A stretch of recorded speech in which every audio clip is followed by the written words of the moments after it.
নমস্কার বন্ধুরা, প্রবাসী কুকিংয়ে আপনাদের সকলকে অনেক অনেক স্বাগত। তো আজকে আমি যে রেসিপিটি আপনাদের সাথে শেয়ার করতে চলেছি সেটা কিন্তু একদম অন্য স্টেটের একটা রান্না, আর এটা খেতে কিন্তু সবাই খুব ভালোবাসে কম বেশি। তো দেখুন আজকে আমি কি রান্নাটা করছি, সেটা হচ্ছে সাউথ ইন্ডিয়ানের একটা ডিশ, মেদু বড়া। তো এটা কিন্তু আমরা প্রায়শই সকালবেলায় জলখাবারের জন্য দোকান থেকে কিনে এনে খাই। তো আজকে আমি ঘরে থাকা সমস্ত জিনিস দিয়ে এবং খুব সহজ পদ্ধতিতে আপনাদেরকে করে দেখাবো। তো প্রথম থেকে শেষ পর্যন্ত সবাই দেখবেন, কেউ স্কিপ করবেন না, তাহলে কিন্তু সবাই পুরোটা ঘরেই করে ফেলতে পারবেন, আর বাইরে থেকে কেনার কোনো দরকার পড়বে না।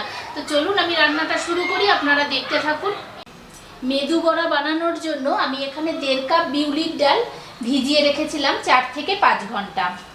তো 4-5 ঘন্টার বেশি কিন্তু ভেজাবেন না। তো এটা এখন খুব ভালো করে ধুয়ে আমি ভিজিয়ে রেখেছি। আর এখানে একটা বাটি আর ছাঁকনি নিয়ে নিয়েছি। তো এর মধ্যে আমি ডালটাকে এখন দিয়ে দেব, দিয়ে ডালটার একটু জলটাকে ঝরিয়ে নেব।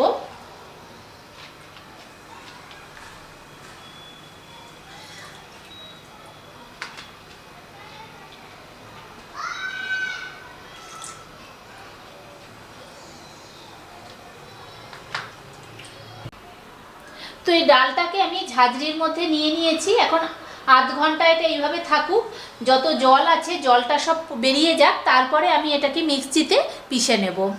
তো আধ ঘন্টা আমি রেখে দিয়েছিলাম, দেখুন বেশ খানিকটা জল বেরিয়ে গেছে। তো এবারে এটাকে আমি মিক্সিতে দিয়ে দিচ্ছি। এখানে একটা মিক্সচার জার নিয়ে নিয়েছি, এর মধ্যে আমি এটাকে দিয়ে দেব।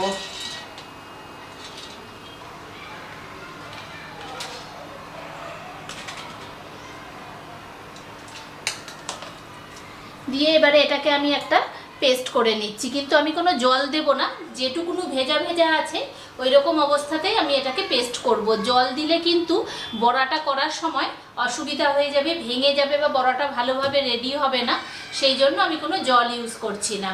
তো চলুন আমি পেস্টটা করে আপনাদেরকে দেখাচ্ছি। তো এটাকে আমি পিষে নিয়েছি।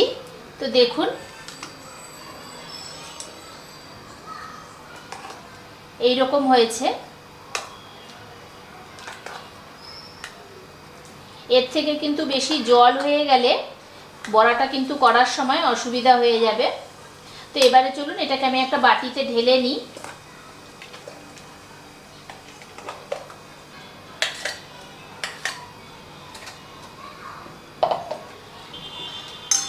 তো এটাকে দেখুন আমি বাটিতে ঢেলে নিয়েছি। তো আর একটুখানি আছে, ওটাকে পিষে একবারে আমি এটার মধ্যে নিয়ে তারপরে আমি আপনাদেরকে দেখাচ্ছি এর মধ্যে আরও আমি কিছু উপকরণ দিয়ে এটাকে মাখবো। তো আবার আমি দেখুন পেস্টটা করে নিয়েছি। তো এর মধ্যে এবারে আমি কিছু জিনিস মেশাবো। আমি প্রথমেই দেব এখানে বেকিং সোডা, একটুখানি হিং, পরিমাণ মতো নুন,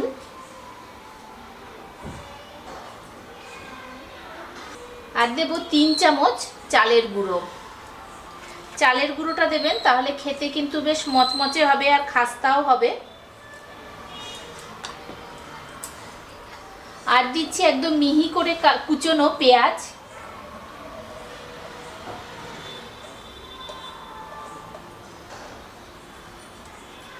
আদা, কাঁচা লঙ্কা, আর এখানে কারি পাতাকে আমি ছোট ছোট করে কুচিয়ে নিয়েছি, ওইটা দিচ্ছি, আর একটুখানি ধনেপাতা কুচি।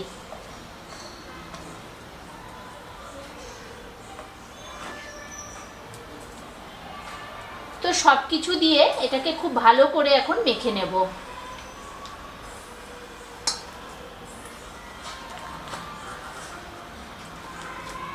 যদি একটু পাতলা মনে হয় তাহলে কিন্তু আরও 2 চামচ চালের গুঁড়ো অ্যাড করতে পারেন।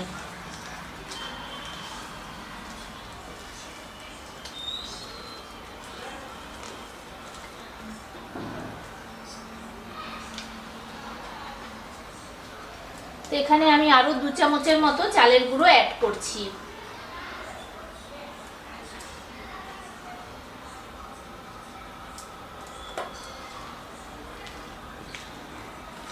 তো দেখুন আমার মাখাটা কিন্তু একদম হয়ে গেছে।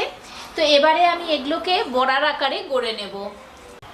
তো বন্ধুরা এখানে আমি তেলটাকে বসিয়ে দিয়েছি গরম করতে, আর এপাশে আমি বড়াগুলোকে রেডি করে নিই এক এক করে। তো বন্ধুরা প্রত্যেকটা বড়া বানানোর আগে হাতটাকে জল দিয়ে ধুয়ে নিতে হবে, সেই জন্য এখানে আমি একটা বাটিতে একটু জল নিয়ে নিয়েছি। তো হাতের মধ্যে এরকম আমি জল বুলিয়ে দিচ্ছি, দিয়ে এই ব্যাটার থেকে খানিকটা করে ব্যাটার নিচ্ছি। যে যেমন মাপের করবেন, ছোট বড় ওই রকম বুঝে নেবেন। তো এটাকে আমি এই হাতের উপরে রেখে একটু প্রেস করে দিচ্ছি, প্রেস করে একটু চ্যাপটা করে দিলাম। আর এই মাঝখানটাকে আমি এরকম ফুটো করে দিচ্ছি। তো দেখুন দোকানে যে বড়াটা হয় তার শেপটা পুরো চলে এসছে। এবারে আমি এখান থেকে নিয়ে এটাকে কড়াইয়ের মধ্যে তেলে দিয়ে দেব। তো দেখুন এবারে আমি কড়াইয়ের মধ্যে একটা করে এরকম দিয়ে দিচ্ছি। তো আবার আমি বানানোর ক্ষেত্রে আবার আমি হাতটাকে একটু জলের হাত করে নিচ্ছি, নিয়ে আবার আমি আরেকটা দিচ্ছি। একইভাবে প্রেস করে মাঝখানটাকে এরকম ফুটো করে দিচ্ছি।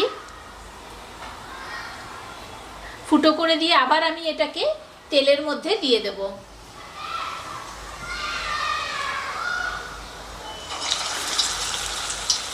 তো এই একইভাবে আমি সমস্ত বড়াগুলোকে রেডি করে ভেজে নিই। তো আমি এখানে 4টে বড়া ভেজে নিচ্ছি। তো এবারে আমি একদিকটা করে হয়ে গেছে উল্টে দিচ্ছি।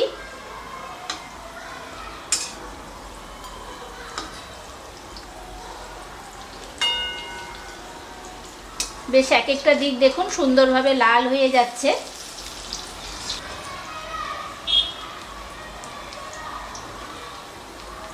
আর এগুলো কিন্তু একদম হাই পাওয়ারেই ভাজবেন।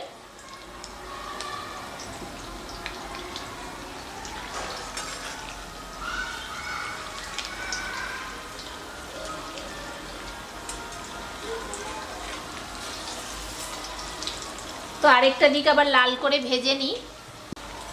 তো দেখুন আরেকটা দিকও বেশ সুন্দরভাবে ভাজা হয়ে গেছে। তো এইরকম লাল লাল করে ভেজে নিয়েছি, এবারে আমি এগুলোকে তুলে নিচ্ছি। তো বন্ধুরা সমস্ত বড়াগুলো দেখুন আমার ভাজা হয়ে গেছে। এবারে আমি একটা নারকেলের চাটনি বানিয়ে নেব। নারকেলের চাটনি বানানোর জন্য আমি এখানে নিয়েছি নারকেল, ছোলার ডালকে ড্রাই রোস্ট করে নিয়েছি, আর এখানে চিনে বাদামকে ড্রাই রোস্ট করে নিয়েছি। তো এগুলো আমি একটা একটা করে এই মিক্সি জারের মধ্যে দিয়ে দিচ্ছি।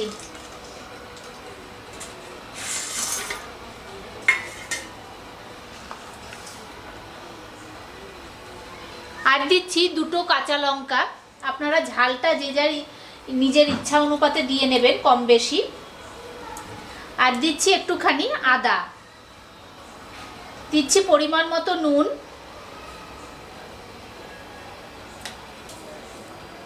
আর হাফ চামচ চিনি, আর দেব একটুখানি জল। তো সব দিয়ে এর একটা মিহি পেস্ট রেডি করে নিই। তো নারকেলের চাটনিটার একটা মিহি পেস্ট রেডি করে নিয়েছি। দেখুন পেস্টটা কত সুন্দর মিহি হয়েছে। এবারে আমি এটাকে বাটিটার মধ্যে ঢেলে দিচ্ছি।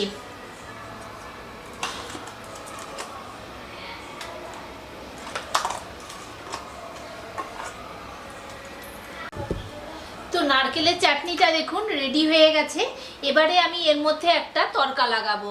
তো তড়কাটা আমি রেডি করে নিই। তো তড়কাটা দেওয়ার জন্য এখানে আমি একটা প্যান বসিয়ে দিয়েছি, আর প্যানের মধ্যে আমি দিয়ে দিচ্ছি 2 চামচ সাদা তেল।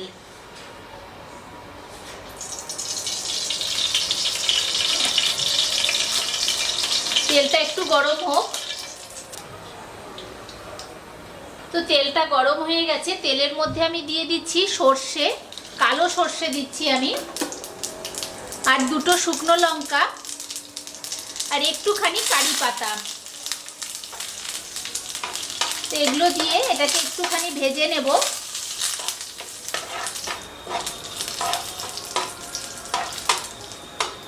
তো দেখুন এটাকে ভেজে নিয়েছি। এবারে আমি ওই চাটনিটার মধ্যেই তড়কাটাকে ঢেলে দিচ্ছি। তো যে চাটনিটা রেডি করা আছে সেই চাটনির মধ্যে আমি এই তরকাটাকে দিয়ে দিচ্ছি।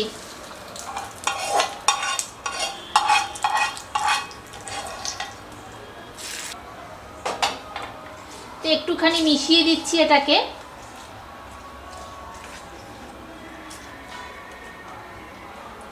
তো রেডি হয়ে গেছে আমার নারকেলের চাটনিটা। আর এদিকে তো বড়াও ভাজা হয়ে গেছে। আর আমি সম্বার ডাল করেছি, তো সম্বার ডালের রেসিপিটা আর আপনাদের সাথে শেয়ার করলাম না, কারণ ওটা আমার চ্যানেলে অলরেডি দেওয়া আছে। তো আপনাদের যদি সম্বার ডাল দেখতে ইচ্ছে হয় তো আমার চ্যানেলে গিয়ে আপনারা ওটা সার্চ করে দেখে নেবেন। তো চলুন এবারে আমি গরম গরম বড়াটা পরিবেশন করে দিই। রেডি হয়ে গেছে আমার মেদু বড়া, আর এটাকে আমি সম্বার ডাল আর নারকেলের চাটনি দিয়ে পরিবেশন করেছি। আর বড়াগুলো দেখুন কত সুন্দর ক্রিস্পি হয়েছে। এই দেখুন আমি একটা ভাঙছি, এরকম মচ করে আওয়াজ হচ্ছে, আর ভিতর থেকে কত সুন্দর ভাজা হয়েছে। তো আজকের আমার এই বড়ার রেসিপিটা আপনাদের কেমন লাগলো আমাকে সবাই কমেন্ট করে জানাবেন। আর আমার যেসব বন্ধুরা এই বড়াটা বাড়িতে করে করতে পারেন না তাদেরকে বলবো আমার এই পদ্ধতি ফলো করে একবার বাড়িতে করবেন, খেতে কিন্তু একদম দোকানের মতো হবে। তো আজকের মতো এই পর্যন্তই, দেখা হচ্ছে পরের দিন অন্য কোনো একটা নতুন রান্না নিয়ে।